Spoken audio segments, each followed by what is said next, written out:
আমেরিকার new York সিটির Democratic primary জয়ী mayor পদপ্রার্থী জোহরান মামদানি ব্রিটিশ সংবাদ বিবিসির সম্প্রচার নিয়ে আপত্তি জানিয়েছেন। তিনি প্রশ্ন তুলেছেন, চলমান ইসরায়েল গাজা যুদ্ধ নিয়ে প্রকাশিত প্রতিবেদনে বিবিসি কেন ইসরায়েলি প্রধানমন্ত্রীকে কখনো অভিযুক্ত যুদ্ধাপরাধী বা ইসরায়েলি বাহিনীকে মার্কিন সমর্থিত প্রতিরক্ষা বাহিনী আইডিএফ হিসেবে উল্লেখ করে না।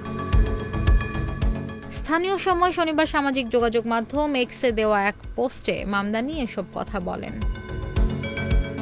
পোস্টে মামদানি লেখেন, বিবিসি সবসময় ইরান সমর্থিত হুতি বা হামাস নিয়ন্ত্রিত হাসপাতাল বললেও কখনো মার্কিন সমর্থিত আইডিএফ বা অভিযুক্ত যুদ্ধাপরাধী বেনিয়ামিন নেতানিয়াহু বলে না কেন?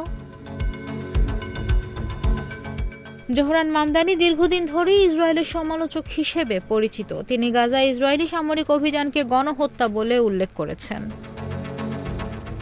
তবে তিনি ইসরায়েলের অস্তিত্বের অধিকার সমর্থন করেন।